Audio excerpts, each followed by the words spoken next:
할렐루야. 오늘도 주님을 사모하여 예배자에 나오신 성도님들 주님의 이름으로 환영하고 축복합니다. 오늘 이 말씀을 통해서 말씀을 깨닫는 지혜와 기도에 응답받는 은혜가 함께 하시기를 소망합니다. 우리 이 시간 앞에 있는 성도님들과 뒤에 있는 성도님들과 또 옆에 있는 성도님들과 이렇게 인사하길 바랍니다. 사랑합니다. 축복합니다. 이렇게 인사하시겠습니다. 사랑합니다. 축복합니다. 서로 사랑하며 축복하는 여러분들이 되시기를 간절히 소원하고 소망합니다.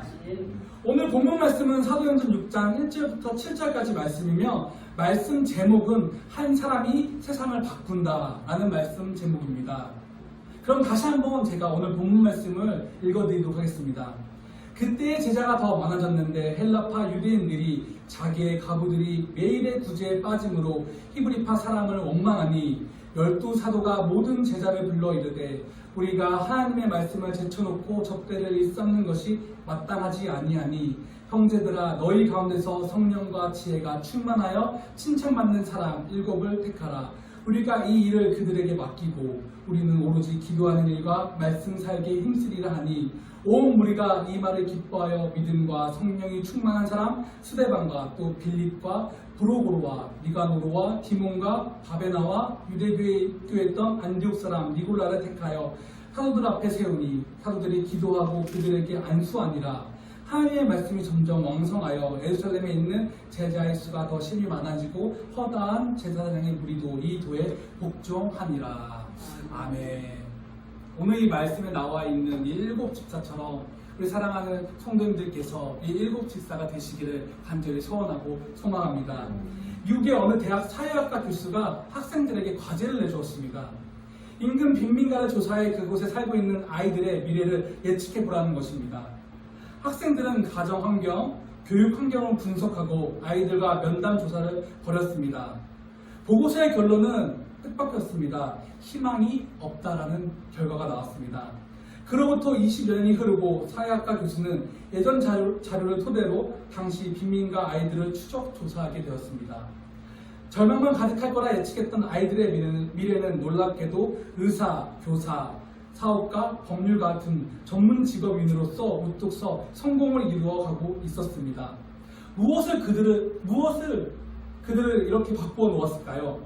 교수는 성공 요인을 연구하기 시작했습니다. 그 결과 그들로부터 공통적인 답변이 나왔습니다. 그들의 대답이 이렇습니다. 우리에게 한 분의 선생님이 계셨습니다. 아이들의 인생을 180도 변화시킨 위대한 선생님을 찾아 비법을 물어보기로 했습니다. 당신은 어떻게 교육했습니까? 노인이 된 교사는 웃으며 이렇게 말했습니다. 나는 단지 그들을 사랑했을 뿐이라고.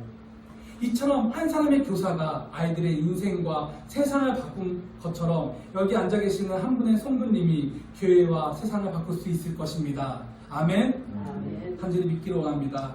오늘 본문 말씀에 나오는 스데반 또한 그러한 사람이고 그러한 인물입니다. 최초의 기독교 교회 순교자로 알려진 집사 스데반은 주 1세기 당시 헬라파 유대인으로서 면류관, 왕관 또는 화관이라는 의미의 이름을 지닌 인물이었고 사도행전 6장 5절을 보게 되면 예루살렘 초대교회에 속한 성도들의 구제를 위해서 뽑힌 신실한 7 집사 중에 한 사람이었습니다. 오순절 세워진 초대 예루살렘 교회는 사도들의 지도와 공고를 받아 스데반, 빌립, 브로고로, 니가노르, 디몬, 바베나 및 니골라를 집사로 선택해 안수했습니다. 헬라파 유대인 집사 스데반은 믿음과 성령이 충만한 초대교회의 신실한 성도로 하나님의 은혜와 권능을 놀라운 기사와 표적을 행할 수 있게 되었습니다. 하지만 예루살렘 초대교회 공동체가 팔레스타인의 히브리파 과부들만을 구제한다며 이방에서 출생한 헬라파 유대인들이 지도자들을 향하여서 원망하고 또 심한 말들을 하였습니다.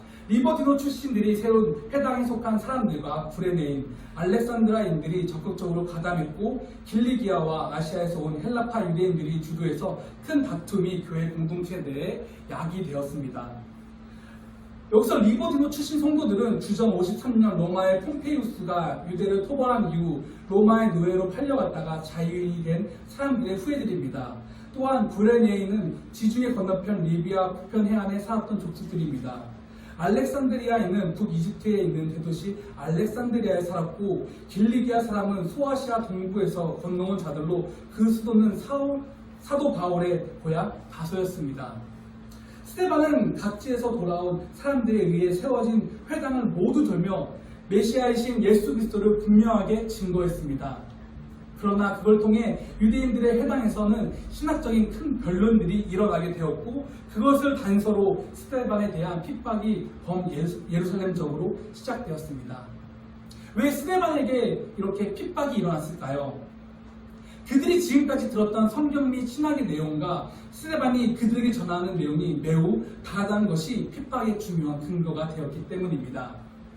스데반은 하나님께서 주신 놀라운 지혜와 성령으로 분명하게 대답했기 때문에 어느 누구도 그를 대적할 수 없었습니다. 매우 해박하고 논리적인 스데반의 답변에 대한 열등의식이 그들에게 반영됐기 때문입니다. 분노한 핍박자들은 연약한 사람들을 매수하여 위증하도록 지시했고, 집사 스데반의 설교를 통해 선포한 예수 그리스도의 복음을 강교하게 뒤집어 놓았습니다.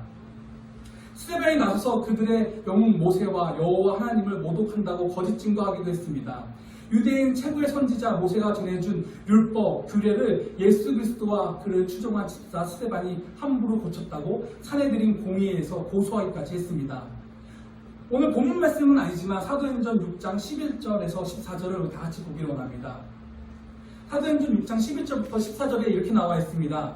사람들을 매수하여 말하게 하되 이 사람이 모세와 하나님을 모독하는 말을 하는 것을 우리가 들었노라 하게 하고, 백성과 장로와 서기관들을 충동시켜 와서 잡아가지고 공회에 이르러 거짓 증인들을 세우니 이르되 이 사람이 이 거룩한 곳과 율법을 거스러 말하기를 맞지 아니하는도다. 그의 말에 이 나사렛 예수가 이곳을 헐고 또 모세가 우리에게 전하여 준 규례를 고치겠다 함은 우리가 들었노라 하거늘 하고 나와 있습니다. 이처럼 전통 유대인 핍박자들은 뒤에서 사악한 흉계를 꾸미며 장로 및 서기관들을 충동질하여 스데반을 강제로 체포했습니다. 오늘 본문 말씀 통해서 제가 우리 성도님들에게 이야기하고 싶은 것들이 어떤 거냐면, 지금 살아가고 계시는 성도님들, 우리가 어떤 마음을 가지고 살아가고 계십니까? 우리가 스데반처럼 정말 주님의 복음을 전하는 그런 역할을 감당하면서 살아가고 계십니까? 아니면 이 스데반을 죽이기 위한 이 모임에 가담하고 있는 이 유대인들처럼 살아가고 계십니까? 사랑하는 성도 여러분, 저는 우리 성도님들께서 이 스데반처럼 살아가시길 간절히 소원하고 소망합니다. 이 스데반처럼 이 어둡고 힘들고 탁한 이 시대에 정말 그 한 줄기 빛 같은 주님의 복음을 전할 수 있는 그런 성도님들이 되시기를 간절히 소원하고 소망합니다. 스데반은 고대 이스라엘 사람들이 성령을 거슬려 선량한 선지자를 죽인 것처럼 주 1세기 사람들도 무지한 예수 그리스도를 죽이고 이스라엘의 율법을 어겼다고 신랄하게 책망했습니다. 성령이 충만한 그는 죽어가면서 보라, 하늘이 열리고 인자가 하나님 우편에 서신 것을 보노라 고 생명을 걸고 외쳤습니다. 하지만 미움이 가득해 분노한 사람들은 그를 붙잡아 성 밖으로 끌어낸 다음 돌로 쳐 죽였습니다. 스데반은 돌에 맞아 죽어가면서도 주 예수여 내 영혼을 받으옵소서, 이 죄를 저들에게 돌리지 마옵소서 라고 크게 부르짖었습니다. 주 1세기 당시 로마 정부의 허가 없이 수행한 사형은 유대인에겐 절대 금지된 불법 행위였습니다. 신실한 하나님의 사람 아리마대 요셉이 예수 그리스도의 시신을 수습한 것처럼 경건한 성도들이 순교한 스데반을 조용히 장사 지냈습니다. 그의 거룩한 순교로 인해 예루살렘 교회의 성도들이 유대와 사마리아와 기타 이방 각지에 흩어져 예수 그리스도의 복음을 전하게 되었습니다. 이처럼 스데반의 순교는 결국 복음을 세계적으로 진출시키는 놀라운 도화선이 되었습니다. 스데반의 순교는 예수 그리스도 교회의 실패라는 생각을 불식하고 사단의 메인 원수들의 패배를 만방에 선언했습니다. 그리고 스데반의 헌신과 희생이 침체된 교회와 성도들을 일으켜 세웠습니다. 비록 스데반의 육신은 죽었지만 그의 건강한 신학과 신앙은 세계에 생생하게 살려냈습니다. 이러한 희생과 헌신 없이는 어떠한 공동체도 활성화될 수 없습니다. 한 사람의 희생과 헌신의 씨앗을 통해서 침체된 공동체도 살아날 수 있다는 것을 오늘 말씀 속에서 우리가 다시 한번 확인할 수 있었습니다.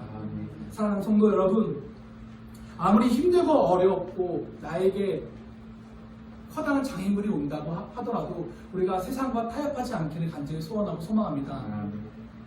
이 세상에 너무도 유혹들이 많아서 우리가 너무도 쉽게 세상과 타협할 때가 많습니다. 그럴 때 우리가 다시 한번 주 예수 그리스도를 생각하시고 주님을 바라보시기를 간절히 소원하고 소망합니다. 우리가 할 수 있는 것은 아무것도 없습니다. 우리의 힘으로나 능으로나 어떤 문제를 풀 수 있는 것이 아닙니다. 오직 예수 그리스도로 말미암아서 그 문제와 또 모든 것들을 해결해 나갈 수 있습니다. 사랑하는 성도 여러분, 다른 것에 얽매여 있지 마시고 다른 것에 붙잡지 마시고 오직 예수 그리스도만 붙잡기를 간절히 소원하고 소망합니다. 그러기 위해서 우리는 더욱더 주님께 다가가야 됩니다. 그래서 매일매일 성경 보시는 것을 게을리하지 마시고 기도하는 것을 게을리하지 마시길 간절히 소원하고 소망합니다. 그걸 통해서만 우리가 주님과 조금 더 소통을 하고 조금 더 가까이 갈 수 있다는 것입니다. 그래서 우리가 조금 더 주님과 마주서서 주님과 함께 동행하여서 정말 주님이 가신 그 십자가 길을 같이 걸어갈 수 있는 저와 우리 성도님들이 되시길 간절히 소원하고 소망합니다. 말씀을 정리하겠습니다. 스데반이라는 한 사람을 통해서 이전까지 막혀있고 닫혀있던 신학과 신앙이 한 단계 성숙되어지고 세상에 전파되는 도화선이 되었습니다. 오늘날 코로나19로 모든 것이 억압되고 통제되어 있지 않습니까? 너무나도 힘들죠. 너무나도 어렵죠. 숨도 쉬기가 어려우시죠. 이러한 상황과 환경 속에서 우리를 살리실 분은 예수 그리스도 한 분밖에 없습니다. 믿으시길 바랍니다. 사랑하는 성도님들, 여러분들의 신앙을 다시 한번 되돌아보시기 바랍니다. 그리고 주님께 다시 돌아가 주님과 함께 동행하시기를 원합니다. 그렇게 된다면 여러분을 통해 내가 살고 교회와 세상이 다시금 주님 앞으로 돌아가는 계기가 될 것입니다. 모두 다 그런 성도님들이 되시기를 간절히 소원하고 소망합니다. 한 사람이 세상을 바꿉니다. 한 성도가 교회를 바꿉니다. 꼭 기억하시기 바랍니다. 다 같이 기도하시겠습니다.